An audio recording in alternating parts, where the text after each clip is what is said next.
Donc, ce cours sur la fonction de manager, eh bien, nous l'avions commencé il y a une semaine. Et à ce juste titre, je tiens quand même à faire un petit rappel des éléments que nous avons vus. Alors, nous avions commencé ce cours par décrire globalement les activités, les responsabilités d'un gestionnaire. Alors, quelles sont les responsabilités d'un gestionnaire? Eh bien, à travers cette figure, si vous vous rappelez, nous avions, à travers cet éventail de tâches, eh bien, ce que nous avons essayé de relever, la chose que nous avons vue dans le cours, c'est que souvent, les fonctions d'un gestionnaire ne se limitent pas à exploiter des outils quantitatifs de gestion, à explorer des outils informationnels, et que, au contraire, la gestion des ressources humaines peut constituer au-delà des 80% des tâches d'un gestionnaire, peu importe son niveau d'intervention. Alors, quand on regarde les différentes sphères de cette figure, eh bien, on constate qu'il y a une certaine terminologie à certains égards, comme je l'ai dit la semaine passée, qui à certains égards se ressemblent, peuvent référer pour nous, à prime abord, à la même chose. Chose qui est totalement fausse. Pourquoi? Parce que si je prends la sphère en bas qui réfère à la notion de coaching, eh bien coacher et former ne réfèrent pas forcément à la même chose. Coacher, c'est accompagner, encadrer, et c'est votre rôle en tant que futur manager. Par ailleurs, former, c'est toute une autre. C'est toute une autre dimension de votre travail. Alors, former réfère essentiellement à transmettre un savoir, à s'assurer, à aligner les savoirs acquis avec une gestion prévisionnelle de la compétence, une adaptation aux nouvelles exigences de l'environnement, de l'organisation. Alors, parmi les attributions d'un gestionnaire, on peut dire également qu'on a la tâche d'évaluation et la tâche de supervision et la tâche de contrôle. Évaluer, contrôler, superviser ne réfèrent pas également à la même chose. Et alors, c'est une terminologie sur laquelle nous nous sommes arrêtés la semaine passée, que nous avons essayé de détailler, de relever les nuances, etc. Et c'est la raison pour laquelle je tiens tout simplement à ressortir l'élément central de cet acétate. Alors, à travers cette figure, nous nous sommes dit qu'un gestionnaire, être un manager, requiert énormément de doigté, une connaissance aiguë de la sphère opérationnelle, des besoins opérationnels, autant qu'une haute maîtrise des préoccupations d'ordre stratégique et de la vision stratégique de l'organisation.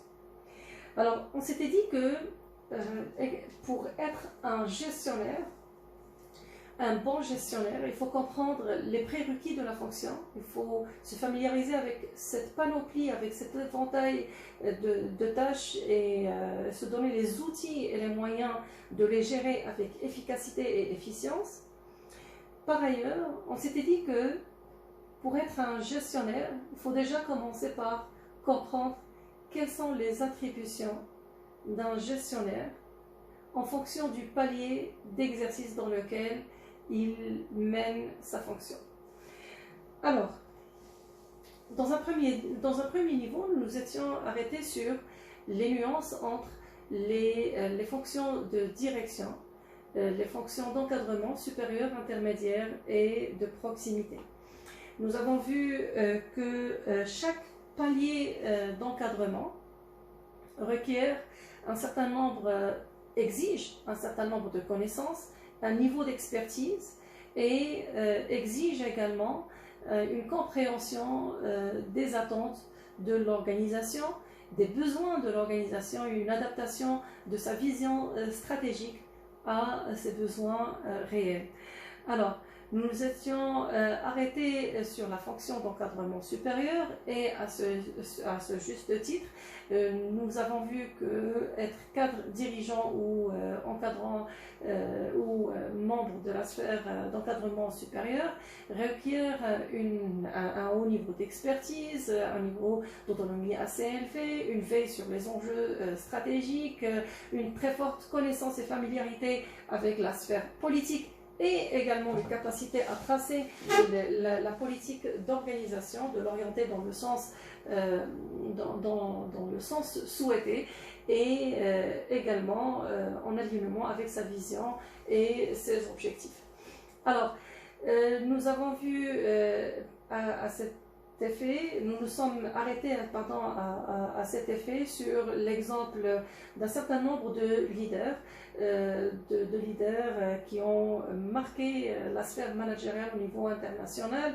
Nous nous sommes arrêtés sur le profil d'Arnaud Bernard, le PDG de la première société de luxe au monde.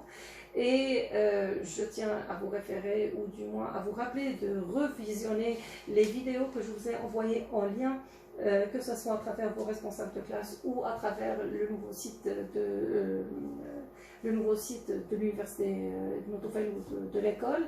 Alors, je tiens également à vous rappeler que nous étions également arrêtés sur la posture du gestionnaire, la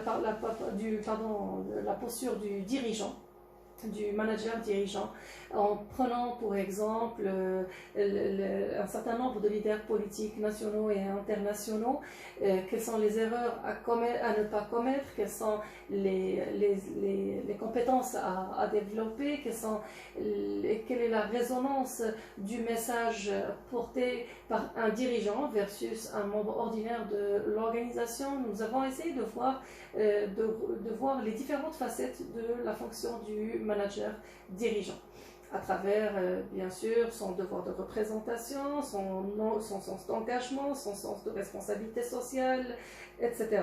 Nous étions également arrêtés sur les modalités de recrutement de cette catégorie d'employés, je dirais de cette élite de l'organisation publique ou privée, peu importe la sphère d'exercice et peu importe le secteur d'activité. Nous avons vu que les modalités de recrutement, autant que les conditions ou les moyens de rémunération sont assez variables et distincts par rapport aux paliers d'encadrement intermédiaire ou de proximité.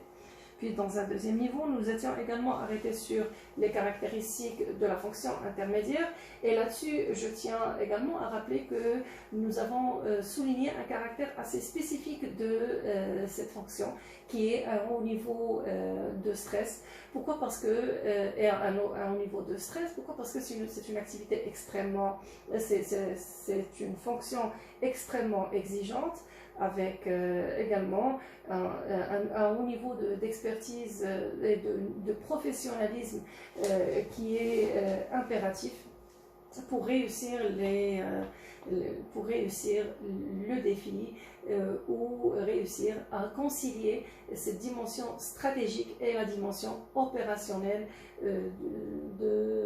du travail. Alors, ces cadres intermédiaires, on a dit, subissent énormément de stress. On a essayé, pourquoi? Parce que le temps de travail est assez élevé, les exigences sont assez élevées et ils ont ce devoir d'interpréter la vision stratégique sur le plan opérationnel et enclencher les moyens de veille sur la conformité par rapport aux objectifs et à la vision globale de l'organisation. Alors, dans un troisième niveau, nous nous étions également arrêtés sur les cadres de proximité, quelles sont les compétences à développer, leur rôle à l'intérieur de l'organisation et ainsi que les différentes compétences à développer. Alors, troisième chose, et puis